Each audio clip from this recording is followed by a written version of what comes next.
Hello दोस्तों, स्वागत है आपका हमारे YouTube channel education with Radha में। इससे पहले हमने विटामिन से संबंधित कुछ वन लाइनर क्वेश्चंस को डिस्कस किया था। आज हम ऑब्जेक्टिव क्वेश्चन को देखेंगे। तो हमारा पहला क्वेश्चन है, विटामिन B6 की कमी से पुरुष में हो जाता है। तो विटामिन B6 की कमी से पुरुष में क्या हो जाता है या कौन सा रोग हो जाता है? तो ऑप्शन है रिकेट्स, स्कर्वी, बेरी या रक्तता। तो जैसा कि हम जानते हैं कि रिकेट्स किस विटामिन की कमी से होता है? तो रिकेट्स जो होता है वो विटामिन डी की कमी से होता है। रिकेट्स किसकी कमी से होता है? तो रिकेट्स डी की कमी से होता है। और स्कर्वी जो है वो स्कर्वी विटामिन सी की कमी से हो जाता है। बेरी विटामिन बी की कमी से हो जाता है। तो बचा हमारा क्या? अरक्तता। तो अरक्तता किसकी कमी से हुआ? अरक्तता विटामिन डी की कमी से हो जाएगा। नेक्स्ट है, सही उत्तर के साथ सूची 1 तथा सूची 2 को जोड़े से मिलाएं। तो इसमें हम देखेंगे कि विटामिन बी वन का रासायनिक नाम क्या होता है? तो विटामिन B1 का रासायनिक नाम होता है थायमिन। विटामिन B2 का रासायनिक नाम होता है राइबोफ्लेविन। विटामिन B6 का रासायनिक नाम क्या होता है? पायरोडॉक्सिन। और विटामिन B12 का रासायनिक नाम होता है साइनोकोबालामिन। आते हैं नेक्स्ट क्वेश्चन पे। विटामिन B2 का अन्य नाम है। विटामिन B2 का अन्य नाम क्या है? तो विटामिन B2 का अन्य नाम है राइबोफ्लेविन। अभी हमने पीछे ही पढ़ा है। नेक्स्ट है, विटामिन डी की कमी से होने वाले रोग रिकेट्स में शरीर का कौन सा अंग प्रभावित होता है? तो विटामिन डी की कमी से होने वाले रोग रिकेट्स में शरीर का जो अस्थि होता है वो प्रभावित होता है। और विटामिन डी हमें कहाँ से मिलता है? तो अक्सर हम कहते हैं कि विटामिन डी हमें धूप से मिलता है। और इसका रासायनिक नाम क्या होता है? विटामिन डी का रासायनिक नाम होता है कैल्सीफेरॉल।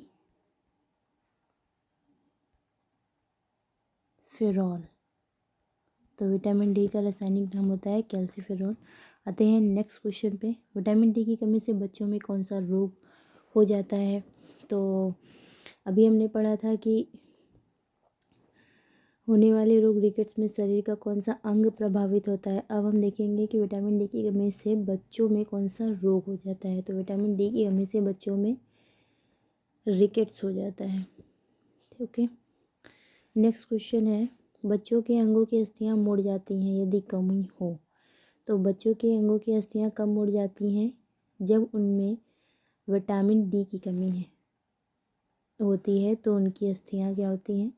मुड़ जाती है। नेक्स्ट क्वेश्चन है, विटामिन डी अनिवार्य है। तो विटामिन डी किस लिए अनिवार्य होता है? ऑस्टियो ऑर्थराइटिस से बचने के लिए, भोजन से मैग्नीशियम के अवशोषण के लिए, भोजन से कैल्शियम के अवशोषण के लिए, मजबूत तथा स्वस्थ अस्थियां बनाने के लिए। तो ये अनिवार्य होता है भोजन से कैल्शियम के अवशोषण के लिए। Option number C. नेक्स्ट है, कौन सा विटामिन हमारे शरीर में सबसे अधिक तीव्रता से बनता है? तो सबसे अधिक तीव्रता से जो बनता है वो होता है विटामिन डी। विटामिन डी सबसे अधिक तीव्रता से बनता है क्योंकि विटामिन डी का संश्लेषण सूर्य के प्रकाश में उपस्थित पराबैंगनी किरणों द्वारा त्वचा के कोलेस्ट्रॉल द्वारा होता है। और इसका रासायनिक नाम होता है कैल्सीफेरॉल। नेक्स्ट है, विटामिन B12 में कोबाल्ट की मौजूदगी को सर्वप्रथम किसके द्वारा सिद्ध किया गया था?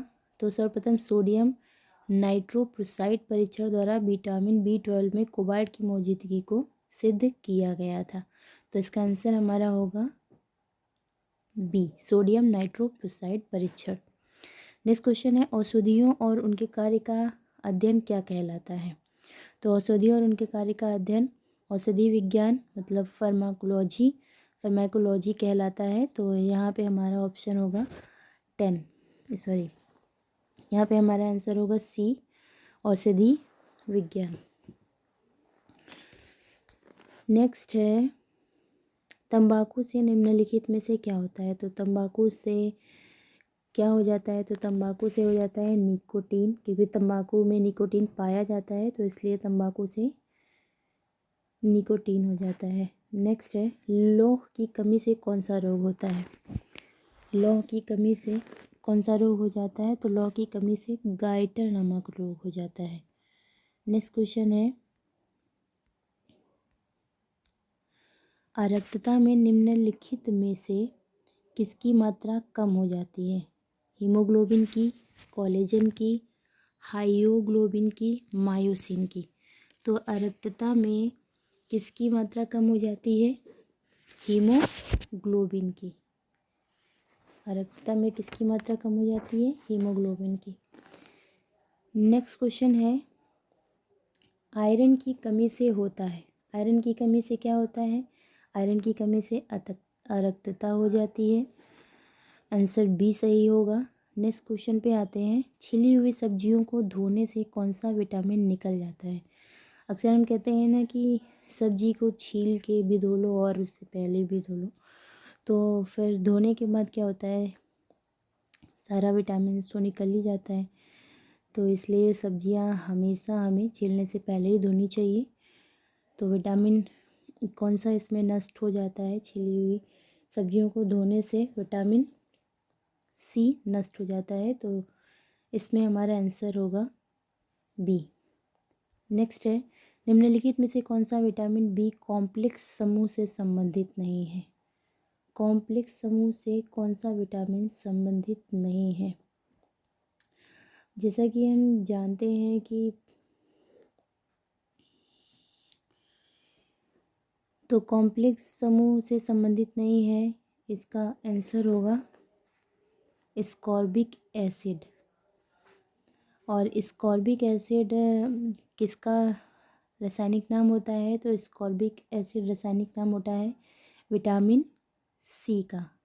विटामिन सी का ये रासायनिक नाम होता है और इसकी कमी से कौन सा रोग हो जाता है, स्कर्वी रोग हो जाता है। नेक्स्ट क्वेश्चन पे आते हैं, स्कर्वी रोग किस विटामिन की कमी से हो जाता है। अभी हमने पढ़ा है स्कर्वी रोग विटामिन सी की कमी से हो जाता है। नेक्स्ट है, विटामिन सी की कमी के कारण कौन सी बीमारी हो जाती है। फिर से सेम क्वेश्चन है, मतलब क्वेश्चन को कई तरह से घुमा फिरा के पूछ सकता है, तो इसका आंसर होगा सी। नेक्स्ट क्वेश्चन है, स्कर्वी रोग किसकी कमी से होता है, तो स्कर्वी रोग हो जाता है विटामिन सी की कमी से। नेक्स्ट, विटामिन सी की कमी से क्या होता है, फिर से वही क्वेश्चन आ गया, विटामिन सी की कमी से स्कर्वी रोग होता है। मतलब क्वेश्चंस को कई बार कई तरीके से पूछा जा सकता है, बस आपको पता होना चाहिए। अगर आपको ये वीडियो पसंद आई हो तो आप इसे लाइक करें, कमेंट करें, शेयर करें, सब्सक्राइब करें और बेल आइकन को प्रेस करना ना भूलें।